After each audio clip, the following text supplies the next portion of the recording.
Okay, dito naman tayo sa apat na to.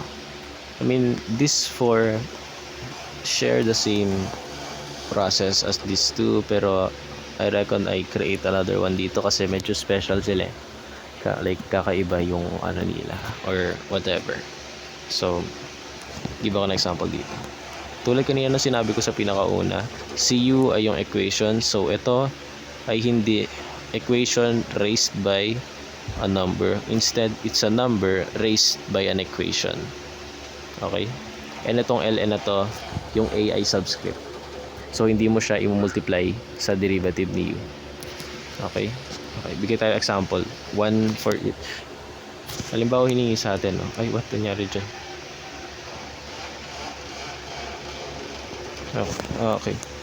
Halimbawa, hiningin tayo ano raw ang derivative ng Euler. Euler pa tawag dito, I forgot. Hindi ko alam kung tawag yung pronunciation ko, but yeah, raised to, let's say, 4x. So, sabi dito, ang derivative ni Euler raised to an equation ay just Euler raised to is just the same thing, pero multiplied by the derivative of u. This is like the easiest of them all. So, magiging siyang e 4x pa rin multiplied by the derivative of this, which is just 4. And once again, katulad kanina, kapag ganito, nilagay natin siya sa unahan palagi. So, magiging 4e 4x. Yan. Okay. Another example kay Euler. Kasi hiningi sa atin Euler of negative 4x cube plus, let's say, 16x squared, lakihan natin, plus 32x plus 64. Ayan. Hindi, plus 128. Ayan, ganyan. Now, ang gagawin lang natin dyan ay, once again, i-rewrite lang natin siya. So, magiging Euler minus 4x cube plus 16x squared plus 32x plus 128. Ayan. Multiplied by the derivative of this. So, ang derivative ni, isa-isayin natin. Dito tayo. So, ito, magiging siyang negative 12x squared. Kasi itong 3 multiply dito kay 4 and binawasan siya ng isa. Itong pangalawa plus itong 2 multiply doon, magiging 32. And then, yung 2 magiging x na lang. Itong 32x, tanggalin na din natin to. So, magiging na lang siya 32. And itong 128, tanggal na yan.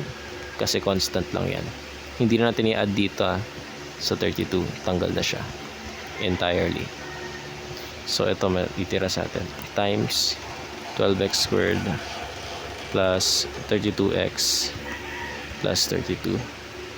And etong na to, sagot na to. Once again, move lang natin siya sa unahan. Wala na tayong gagawin iba. So, magiging negative 12x squared plus 32x plus 32 and then ganyan 4x cube. Ito lang din yun, no? Kinakopy ko lang. Squared plus 32x plus 128. Ito, mas pinahaba lang pero same lang siya.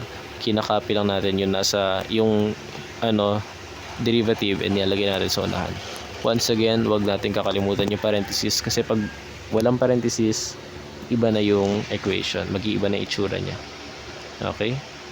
So that's all for Euler. Kasi doon naman tayo sa dito kay AU na to. So, halimbawa, hiningin tayo. What is the derivative of, let's say, 10 of x? This might sound counterintuitive na meron pang sariling formula kasi alam natin na kapag ang derivative ng constant ay 0, pero raised siya by x, so we have to use this. Okay? So, sabi dyan, ang derivative ni a raised to u ay a raised to u pa rin times or kung ano mang times nga the ln of a times the derivative of u. So, pag sinulat natin yan, kakopy lang natin to, si 10x. And then lalagay natin ln. And then kung ano may nandito, lalagay lang natin sa baba. Tapos si x, kukunin natin yung derivative niya, which is just 1.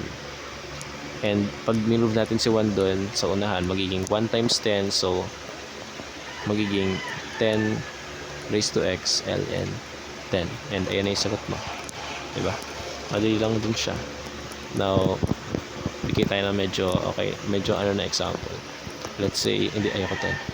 7 times, raised to x squared plus 11x. Ayan. So, once again, ang gagawin lang natin, kakopy lang natin itong equation na to. Sabay, lagay natin yung ln, tapos copy natin to, and then derivative du sa dulo. So, gawin natin. Ito ay magiging ganito pa rin. ln of this number and then multiplied by the derivative of this. Ang derivative ni 11 ay ang derivative ni x squared ay 2x since ano yung 2 mapupunta doon and then minus 1 magiging x na lang. And then si 11 tanggalin na lang yung x, so magiging 2x plus 11. So ln 2x plus 11. Once again, si 2x plus 11 move lang natin sa unahan. So magiging siyang 7x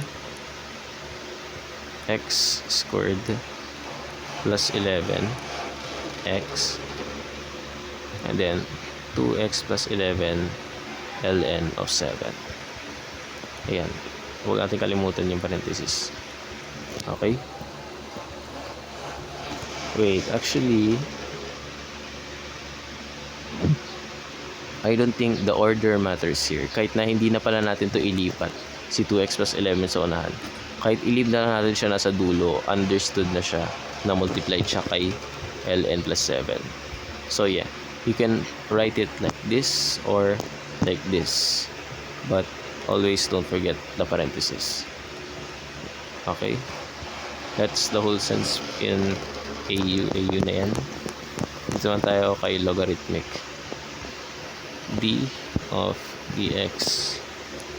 Let's say, binigyan tayo logarithmic of 4 and then ito ay 13x. Ayan. Ito, hindi siya 413 na. Log 4 of 13x. Ibig sabihin yan. The derivative of log 4 13. The derivative of log base 4 of 13x. Yun yung ano dyan. Hindi siya 413x. So anyway, kapag ganito, sabi dito sa formula, ang gagawin lang daw natin ay 1 divided by kung ano man to, yung equation, kakopy lang natin sa unahan. And then, lalagyan natin ng ln. Tapos, copy lang din natin to. Hindi A pala. 4 pala. And then, multiply it by the derivative of u, which is 13. Pag tinanggal natin si x. Kasi itong apat na to, mostly copy and paste na lang yan and like, konting derivative stuff. And yeah. And ito, look. Si 13, pwede natin i-move sa harapan. So, may siyang 13 divided by 13x ln of 4. Oh wow, look. Si 13 at si 13 ay like same factor. So we can cancel 13 and be left with 1 divided by x ln of 4. So yeah. Let's do another one. Say, hilingin naman ay like logarithmic of 10 multiplied by like 4x squared plus 14. Okay? So, katulad kanina, pagka ganito gagawin natin ay sabi dyan dito 1 divided by u, which is ito 4x squared plus 14 multiplied by ln of ito 10. Now multiply lang ulit natin siya by the derivative of this. So ang derivative ni 4x squared ay 8x, and si 14 tanggal na yan. So ito magiging siyang 8x. Ayan. And si 8x, i-move na natin sa taas. So magiging 8x of 4x squared plus 14 ln. Oh, wait lang. I forgot one crucial thing. Yung parenthesis.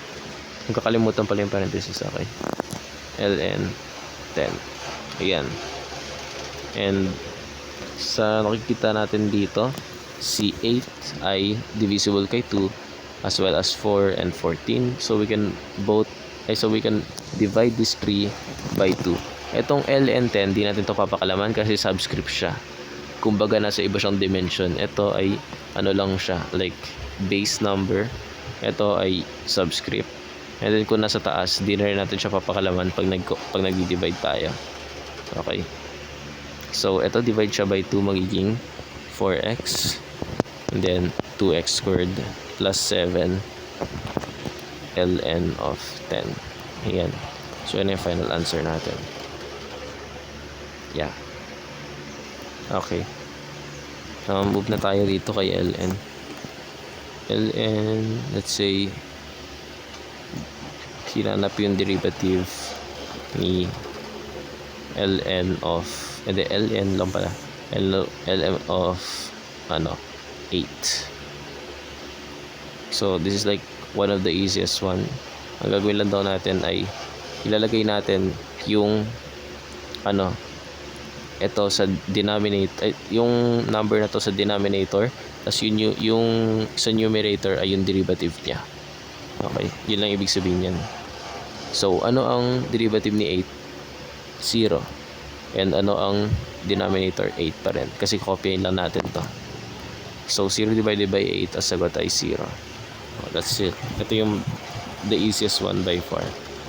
Let's say, hiningi sa atin ay 4x to the 4x squared lang pala plus 16x plus, let's say, 10. So ito, lalagay lang natin siya sa baba, 4x squared plus 16x plus 10, and then kukunin natin yung derivative niyan. Kukunin natin yung derivative nito, tapos ilalagay natin dito sa taas niya. So derivative ni 4x squared ay 8x, derivative ni 16x ay 16. Once again, mapapansin natin na meron na may common factor sila of 4. So divide natin to, all of these numbers into 4. So 8x divided by 4, 2x plus 2x lang. And then 16 divided by 4, 4. 4x squared divided by 4, x squared. And then 16x, ay sorry, wait lang, hindi ko napansin may 10 pala dun. Divided by 2 lang pala siya, hindi pala siya by 4. So divide pala natin siya all by 4. Hindi divisible si 10 kay 4 eh. Sorry, hindi ko napansin. So yeah, i-divide natin siya kay 2. So magiging 4x, itong 16 magiging 8 na lang. Si 4x squared magiging 2x squared. Si 16x magiging 8x. And then si 10 sa dulo magiging 5. And that is our answer. ln is like one of the easier one kasi you literally just copy whatever is given here, lagay mo sa denominator, tapos yung derivative nun lagay mo sa numerator, and you're done. I mean, you just have to do basic simplification, and other than that, tapos ka na sa sagot mo. And yeah, ito yung first topic, and ang dami na agad, my gosh.